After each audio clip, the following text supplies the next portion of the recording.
इस शीट में आपने इधर आकर आपका रोल नंबर लिखा जाएगा। फॉर एग्जाम्पल जो भी आपका रोल नंबर है 40, 45, 42, यहाँ इस लाइन में आपने फॉर एग्जाम्पल 4 इसको फिलअप करना है। फिर उसके बाद यहाँ 5 है, यहाँ 5 को फिलअप करना है। कोशिश करनी है कि ये जो बने है ना सर्कल, इस सर्कल से आपका बाहर न जाए। अगर चला भी जाए इतना इशू नहीं होता, लेकिन कोशिश ये करते हैं कि इस सर्कल से बाहर न जाए। ठीक है, जो भी ऊपर आपका रोल नंबर लिखा होगा ना, आपने नीचे सेम टू सेम वो फिलअप कर देना। अब ये होता है पेपर कोड। ये पेपर कोड किस लिए होता है? ये एमसीक्यू के लिए होता है। जो आप लोगों को एमसीक्यू नहीं मिलते, उसका पेपर कोड आपने यहाँ लिखना होता है। फॉर एग्जाम्पल उसका कोड होता है 44, 45, आपने 44, 45 यहाँ फिलअप कर देना। उसके बाद यहाँ आपने डेट लिखनी होती है, यहाँ मैट्रिक लिखना है। ये मैट्रिक की है, इंटर नहीं लिखना, क्योंकि इंटर जो होता है वो फर्स्ट सेकंड में होता है, जो मैट्रिक होता है वो 9 और 10 होता है। उसके बाद पार्ट 1 है आपका, पार्ट 2 होता है 10 वाला का, पार्ट 1 9 वाला का होता है, पार्ट 2 10 वाला का होता है। इसके बाद एनुअल सप्लीमेंट्री आपको लिखना है, एनुअल लिखना है क्योंकि आप एनुअल में दे रहे हैं। ठीक है, उसके बाद मॉर्निंग और इवनिंग, सुबह टाइम जिनका होगा उन्होंने मॉर्निंग टाइम लिखना है, और जिनका 2 बजे के बाद होगा उन्होंने इवनिंग टाइम लिखना है। ठीक है, सब्जेक्ट यहाँ आपने अपना सब्जेक्ट लिखना है। फॉर एग्जाम्पल केमिस्ट्री है, फिजिक्स है, जो भी है, इधर आपका नाम आ जाएगा। ठीक है, जहाँ आपने नाम लिखना है, यहाँ फादर का नाम है, यहाँ आपके सिग्नेचर आने हैं, यहाँ सिग्नेचर आएंगे, यहाँ आपके जो स्टूडेंट होगा उसने सिग्नेचर करनी। ये पहला पेज जो आपके सारा पेपर पैटर्न इस तरह आता है। ठीक हो गया? आप करके दिखाना, ये देखिए ये रोल नंबर लिखा हुआ है सारा, डेट वाइज का भी। अब ये फिलअप करके दिखाएंगे कि आपने किस तरह फिलअप करना है। ठीक है, जो भी आपका सन वगैरह। ठीक है, डेट दरमियान में लिख लिया कहीं नीचे? हाँ जी, डेट दरमियान में लिख लिया नीचे लाइन साथ ही? अपनी मर्जी है, आप दरमियान में लिखे, नीचे लिखे, जो हम मर्जी उन्होंने कहा दरमियान में लिखनी है ना? नहीं, उससे कुछ नहीं होता, बॉक्स में लिखनी है बस। आपकी मर्जी है, बॉक्स के अंदर लिखे। अब लिखे मैट्रिक है ना, ये मैट्रिक को फिल करने लगा। ठीक है, ये मैट्रिक को फिल करेगा। इंटर को नहीं आपने करना, क्योंकि आप 9th 10th के बच्चे हैं, तो इसलिए इसने ये मैट्रिक को फिल कर देगा। सर पेपर कोड में समझ नहीं आ रहा, पेपर कोड क्या होता है? ये पेपर पैटर्न है, इस तरह आपका पहला पेज आना है। ये देखें, नहीं रोल नंबर तो पता ना होता है, वो फिल करते पेपर कोड कौन सा होता है? वो आपको पेपर के ऊपर लिखा हुआ मिलेगा पेपर आपको। के ऊपर लिखेगा, आपको वो भी बताएंगे। अभी भी आपको मैं दिखा देता हूँ, फास्ट करके ना आपको मैं दिखाता हूँ। ये सब्जेक्ट आ गया। ठीक है, ये देखिए, वो देखिए बता रहा है पेपर, ये पेपर कोड आ जाएगा आपका। ये देखिए, ये रोल नंबर आ गया, ये रोल नंबर आ गया। वो पेपर कोड उधर वो लिखा। पेपर कोड ऊपर लिखा है, एमसीक्यू के ऊपर। कहाँ? ये लिखा हुआ है, ये आपको एमसीक्यू भी मिलेगा पेपर कोड। हाँ, वो पेपर कोड भी नहीं। हाँ, ये पेपर कोड आपने वहाँ फिल करना होता है, जो भी है। फॉर एग्जाम्पल उसने वहाँ लिखा 5191, ये पेपर कोड आपने वहाँ फिलअप कर दिया।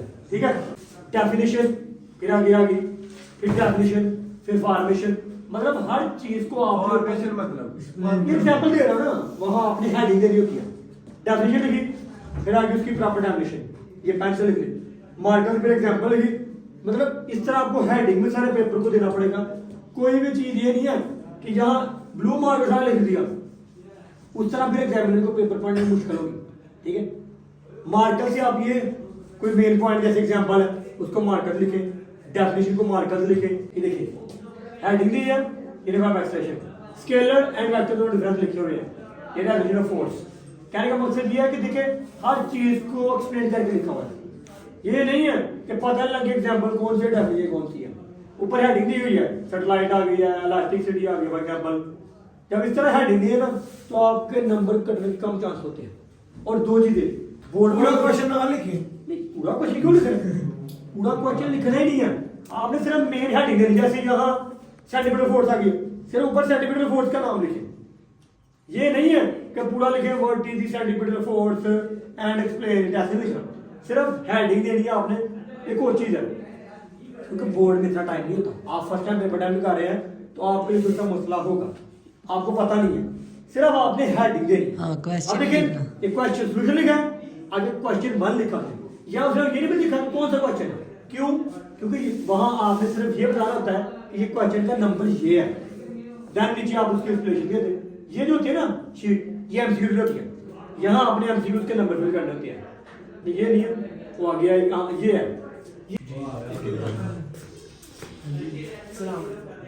हमारे फुल बूटे बना छड़े अभी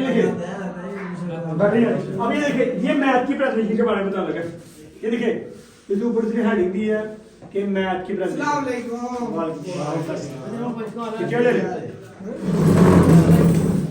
अभी देखिए पंजाबी लिखा है ना फुल बूटे, जितने तुझे फुल बूटे पाओगे ना उतना अच्छा पेपर पे जाता है। नहीं फुल बूटे तो बना है, देखो नॉर्मल इतना आपके पास टाइम नहीं होता कि इधर बात हो, इतना आपके पास टाइम नहीं होता कि आप सारी ये फुल वीडियो बना लो। वो तब बंदा कर सकता है जब आपकी स्पीड फास्ट हो। ठीक है, अब देखिए क्वेश्चन नंबर 2 लिखा है इसमें। ये इतना ये करने की जरूरत नहीं है, ये ज्यादा वर्क कर रहा है। सिर्फ आप इतना सा हेडिंग दे, क्वेश्चन नंबर 2 प्यारा सा लिख दे। ठीक है, प्लस ये देखिए आंसर आ गया। अभी जो मेंशन करेगा कि आपने किस क्वेश्चन का आंसर लिखना है, जिसका आंसर लिखना उसी का सेम नंबर देना। ये नहीं है कि वहां क्वेश्चन नंबर 3 हो और आप यहाँ बोर्ड लिखे हो, ये भी नहीं करना। सेम क्वेश्चन नंबर लिखना। अब देखिए ये लिख रहा है आंसर द फॉलोइंग क्वेश्चन। ठीक है, अब इसमें वो बताएंगे कौन कौन से क्वेश्चन उसने करने हैं। ठीक है, अब देखिए यहाँ उसने फॉर एग्जांपल लिख दिया क्वेश्चन। अब देखिए तो जो भी क्वेश्चन होगा उसके आगे देखिए पहले ये उसने अलग लिखा है, ये नीचे अलग लिखा है क्वेश्चन, यहाँ अब आ जाएगा। ठीक है, अब ये कौन सा करना है, फर्स्ट क्वेश्चन।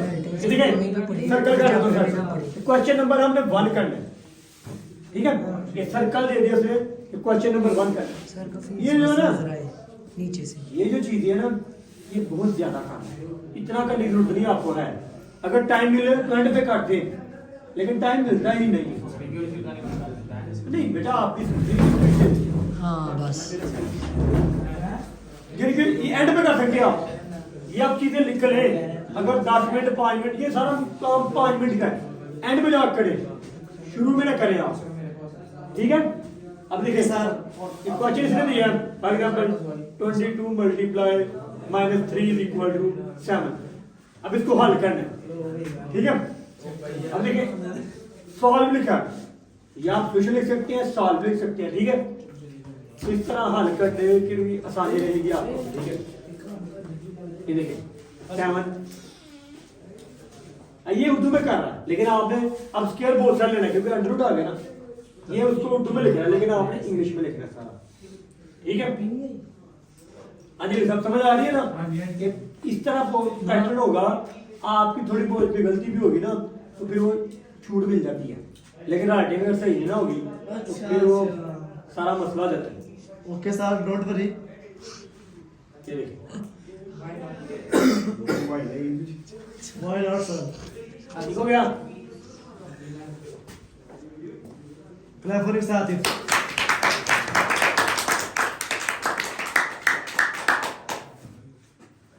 अब ये देखिए इशारा हमने लिख लिया। अब देखिए लॉन्ग की तरफ आ रहा है, लॉन्ग पे पहले लिख लिया सेक्शन 2। जो शॉर्ट होता है ना वो सेक्शन 1 होता है, शॉर्ट में सिर्फ सेक्शन 1 लिखते हैं। जब लॉन्ग आ जाता ना तो सेक्शन 2, ये लॉन्ग क्वेश्चन आ गया। क्वेश्चन नंबर 5 का ए पार्ट। अभी 5 का ए पार्ट देखिए कौन सा लिखा है, ये तो लिखा आपको आता होगा, क्यों लिखा अली? ये देखिए क्वेश्चन आता है। कहने का मकसद ये है कि 5 का ए लिखा हमने पहले, सार्वजनिक नंबर देते हैं। आप जो ब्लू मार्कर से कर सकते हैं, ब्लू मार्कर ये पॉइंटर जो ब्लू मार्कर से देख ज्यादा, ब्लू मार्कर से आप करेंगे ना उससे वाजिया रहेगा। ये देखिए उससे वाजिया नजर आ रहा है, बाकी आप जिससे मर्जी करें वाला चीज है, लेकिन अगर ब्लू मार्कर से करेंगे पॉइंटर भी सही है सर। पॉइंटर ठीक है, लेकिन इसके लिए ठीक है, हेडिंग के लिए ब्लू मार्कर सही है, हेडिंग के लिए ब्लू। बाकी आप कट वाले ले, वो आप पे डिपेंड करता है, कट वाले लेना जो कौन सा मर्जी ले ले, उसका कोई इशू नहीं है। ठीक है, ये मैं आपकी बात समझ लग गई आपको। अच्छा क्या आप आ जाते हैं जो आपको स्कीम का इशू है।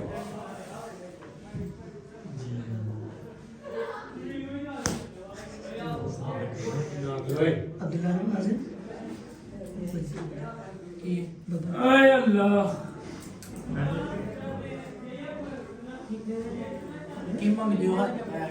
सबसे पहले मेहमान कोई ना यार हाथ नहीं लगा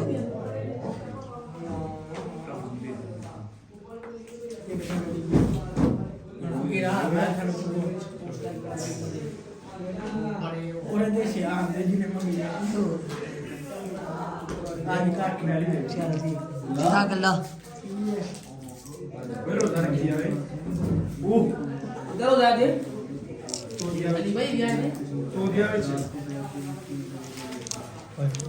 अब्दुल्ला अब्दुल्ला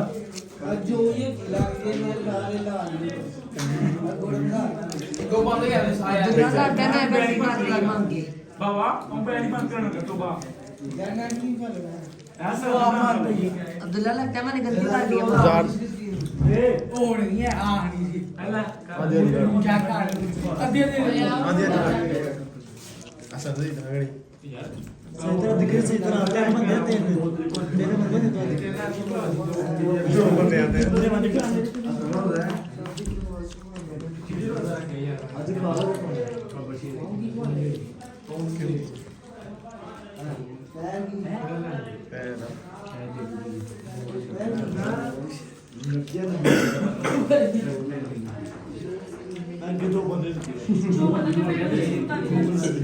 जब सुन लें अब देखिए ये आ गया पेरिंग स्कीम देखिए याद रखना फिजिक्स की पेरिंग स्कीम का ही मिल जाता है लेकिन ये फिलहाल अभी केमिस्ट्री की पेरिंग स्कीम है ये देखिए मतलब केमिस्ट्री में कहाँ से स्टार्ट आते हैं एमसीक्यू देखिए पहला एमसीक्यू कहाँ जाना है चैप्टर 1 से दूसरा एमसीक्यू चैप्टर 2 से एक एमसीक्यू आता है चैप्टर 3 से 2 एमसीक्यू आते हैं चैप्टर 4 से 2 एमसीक्यू 5 से 1 6 से 2 7 से 2 8 से भी एक टोटल आपके एमसीक्यू काउंट किए जाए 2 4 2 6 2 8 तो 10 तो 12 नंबर के एमसीक्यू आते हैं ठीक है ये आगे जो लिखा हुआ है ना ये एक एमसीक्यू आता है उसके बाद आपके नीचे आ जाते हैं शॉर्ट अब देखिए बिलाल समझ लो समझ लेते शॉर्ट क्वेश्चन नंबर के 3 पार्ट आते हैं क्वेश्चन 2 3 एंड 4 जो पहला पार्ट होता है चैप्टर 1 से 3 शॉर्ट आते हैं चैप्टर 2 से 2 शॉर्ट आते हैं और चैप्टर 3 से 3 शॉर्ट आते हैं टोटल आपको आते हैं 8 शॉर्ट क्वेश्चन कितने टाइम करने होते हैं 5 ये पहला पेयर हो गया पहला शॉर्ट क्वेश्चन का पेयर कहां से आता है 2 3 और 1 2 3 से पहले चैप्टर में 3 दूसरे में भी 2 ये तीसरे चैप्टर जो आपको करवा रहे हैं ना ये चॉइस पे करवा रहे हैं अगर फॉर एग्जांपल यहां से आपको भूल गए या 1 से कोई भूल जाए तो चॉइस वाले क्वेश्चन आप कर लें अब दूसरा शॉर्ट क्वेश्चन जो पेयर आता है वो कहां से आता है 4 5 और 6 से 4 से 3 आते हैं 5 से 2 और 6 से भी 3 ठीक है ये दूसरा पेयर होता है अब इसमें आपके पास चॉइस होती है 8 में से आपने 5 करनी होती है ठीक है ये सारे चैप्टर कराएंगे आप ओके हो गया फिर आज इसके बाद क्वेश्चन नंबर 4 की तरफ क्वेश्चन नंबर 4 में क्या होता है क्वेश्चन नंबर चैप्टर नंबर 7 और 8 से दोनों में से 4 आते हैं 4 इधर से आने 7 से 4 आनी है 8 उसके बाद लॉन्ग अब लॉन्ग देख लें चैप्टर 1 से आता है और दूसरा पार्ट चैप्टर 2 से फिर चैप्टर 4 से और चैप्टर 5 से फिर 6 से और 7 से चैप्टर 3 और चैप्टर जो 8 है ना वहां से लॉन्ग नहीं आता है ठीक है ये देखिए 1 चैप्टर आपको आया है 2 भी क्लियर है 4 भी और 5 भी अब ये जो है ना ये चॉइस के लिए है हम इसको ज्यादा करने से बेहतर नहीं है कि इन 4 चैप्टरों के अच्छे से याद कर लें जो भूले भी ना ये आगे फिर 2 चैप्टर पकड़ेंगे उनके ज्यादा लॉन्ग होंगे इसलिए पहले 4 चैप्टरों की हाँ जी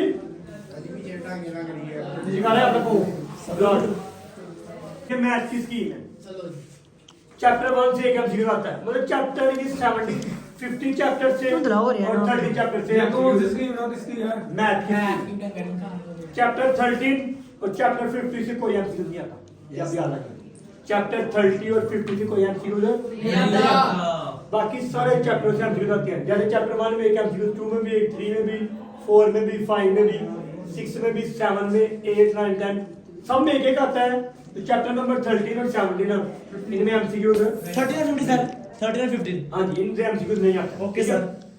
केमिस्ट्री, फिजिक्स और बायो ये केमिस्ट्री में 5-5 का अटेम्प्ट करने होते हैं, 8 आती हैं, लेकिन इसमें 6 अटेम्प्ट करने होते हैं।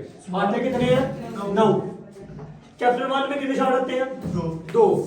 चैप्टर 2 में भी 2, 3 में भी 2, 4 में भी 2 और 5 में 1 के टोटल हो गए 9। करने कितने हैं? 6। ये पहला क्वेश्चन आपका हुआ है। 5 नहीं करते जी। ये 6 करने होते हैं। मैथ में 6 करने होते हैं, जो फिजिक्स, केमिस्ट्री और कंप्यूटर होता है उसमें 5-5 करने होते हैं। बायो में से 5। ये चैप्टर जो क्वेश्चन नंबर 2 आता है 6, 7, 8, 9, 10, 11, ये चैप्टर 5-6 चैप्टर है। देखिए 6 से 1 आता है। 6 के जितने क्वेश्चन मैंने को कराए ना तकरीबन 10 से 15 वही है, उसी में से 1 आता है। चैप्टर 7 2, 8 में भी 2 है, 9 में भी 2 है। वो आपको बता दिया डिस्टेंस और मिड पॉइंट वाले हैं। 10 चैप्टर में वो डायग्राम वाला, 11 में भी डायग्राम वाला क्वेश्चन है। और कोई हाँ जी, प्रीवियस एक्सरसाइज है जो रिव्यू एक्सरसाइज है। क्वेश्चन नंबर 4 12 से 1 आता है, 30 से 1, 40 से 2, 50 से 2, 60 से 1, 70 से 2। ये 2 चैप्टर इस तरह आके ये शार्ट की पहली स्कीम आपकी है। ठीक है अभी साहब, शार्ट की पहली स्कीम समझ आ गई है? जी सर जी। ये शार्ट की पहली स्कीम आपकी इस तरह होती है। लॉन्ग, पहला जो लॉन्ग आता है 1.5, 1.6। चैप्टर नंबर 2 2.4 और 2.6 लास्ट में एक्सरसाइज। सर ग्रामर यूनिवर्सल है पहला चैप्टर। हाँ वही ग्रामर यूनिवर्सल। और चैप्टर 2 से 2.4 आपको सारी कराई हुई है। Don't worry sir. 2.6 जो इसके एक क्वेश्चन है वो भी लॉन्ग, उसमें जो रेकमेंड किया जाता है। ठीक है, ये पहला लॉन्ग है, ये पहला लॉन्ग कंप्लीट हो गया। और लॉन्ग क्वेश्चन नंबर 6 3.4 जो लॉन्ग आता है आपका, जहां चैप्टर नंबर 4 जो होता है 4.2 और 4.4। ठीक हो गया। बाकी ये देखिए ये 5.2 ये 40 पे है, ये भी 40 पे है। ये 9 वाला क्वेश्चन थ्योरम वाला है। चैप्टर नंबर 12 में थ्योरम आते हैं और चैप्टर नंबर 60 में से हाँ जी नहीं, इन दोनों में से 40 पे है, लेकिन आपने एक करना होता है। जैसे हम चैप्टर नंबर 12 का रहे हैं तो 60 का नहीं रुक गया, क्योंकि दोनों में से एक आना ही आना है इंशाल्लाह। सर ये स्कीम फॉलो करनी है थ्योरम की। हाँ जी, थ्योरम की स्कीम फॉलो करनी है। अच्छी बात। चैप्टर चैप्टर सारे करने हैं। चैप्टर 12 कराने नहीं आपको वही करनी, बस उसमें से 6 हमें लॉन्ग ये 5 आते हैं। ये तो आपने कंपल्सरी करना है, थ्योरम तो करना ही होता है। करना है सर 12 का। बाकी इन 4 में से आपने 2 करने होते हैं। तो ये पहले 2 कराए जाते हैं। तो इसको कराएंगे 5.2 आपको करनी पड़ेगी, फिर 7 6.1 6.2 ये दोनों चीज मिला के ना 20-25 क्वेश्चन हो जाते हैं। Okay sir. बेहतर ये नहीं कि आप पहले 4 चैप्टर सर डोंट वरी। थोड़ी सी कर लें। अली साहब ऐसे यहाँ उसने लिखा होगा चैप्टर नंबर 3 के न्यूमेरिकल है, लेकिन ऐसे होता नहीं है। वो कभी 2 के दे देता है, कभी 3 के आगे पीछे करता रहता है। न्यूमेरिकल सेम नहीं होती है। अब इधर आ जाइए एमसीक्यू की तरफ, पहले हम कर लेते हैं। पहले चैप्टर से 2 एमसीक्यू था, चैप्टर 2 से 1 एमसीक्यू, 1 एमसीक्यू। चैप्टर 2 से 2 एमसीक्यू, चैप्टर 3 से 1 एमसीक्यू, 4 से भी 1, 5 से भी 1, 6 से भी 1, 7 से भी 1, 8 से भी 1, 9 से 2। ये एमसीक्यू की बड़ी स्कीम होती है। जब आपने ये नहीं अच्छा बोर्ड वाले ने ये बता दी ये आना है, तो पेपर तैयारी क्या करनी है? की बात करना तो सारा है, लेकिन आपको बता रहे हैं कि इस तरह आपका पेपर पैटर्न आता है। ये पेरिंग स्कीम है, इसके मुताबिक आते हैं आप। ठीक है, अब चैप्टर 3 से 2 ये पहला क्वेश्चन इस तरह आता है। चैप्टर 1 चैप्टर 2 चैप्टर सर हम फर्स्ट और सेकंड वाला कर ले ठीक तो 6 क्वेश्चन हो जाएंगे। हाँ, एक 5 घंटे लग रहे थे, एक 40 पे है, लेकिन ये इसलिए करवा जाते 40 पे कि यहाँ करके भूल जाती, यहाँ से चैप्टर कहानी ऑलरेडी आपने किए हुए हैं, तो हम भी इसको जारी रखते हैं। चैप्टर 4 में 3, चैप्टर 5 में 2, चैप्टर 6 में 3, 7 में भी 3, 8 में 2, 9 में 3। इसमें आप ऐसा कर सकते हैं 7 9 का छोड़ दो। ओके ये सही है, क्योंकि फिर भी 6 हो रहे 5 टाइम, लेकिन अगर 2 का ले ये हो जाएगा। अब देखिए यहाँ से लिखा हुआ है चैप्टर 2 न्यूमेरिकल या यहाँ चैप्टर 2 न्यूमेरिकल लगे यहाँ ये फिजिक्स का ना जी। फिर चैप्टर 3 से न्यूमेरिकल यहाँ थ्योरी, फिर चैप्टर 4 से न्यूमेरिकल थ्योरी चैप्टर 6 से न्यूमेरिकल या थ्योरी थ्योरी क्या है? थ्योरी से बना दिया हो जो जैसे for example centimetre force Newton second law of motion ये थ्योरी है मैं अपना ही बंद किया था वो भी बंद हो जाना समझ आई बात नहीं लास्ट टाइम उन्होंने दिया था कब उसके बाद नहीं आया कभी तो उसके बाद चैप्टर 7 से न्यूमेरिकल और थ्योरी 8 से न्यूमेरिकल और थ्योरी सर जी थ्योरी क्या होता है? थ्योरी क्या होता है? यार थ्योरी जैसे Newton second law of motion किया याद किया मैं क्वेश्चन आंसर है। क्वेश्चन हाँ ये सारी थ्योरी है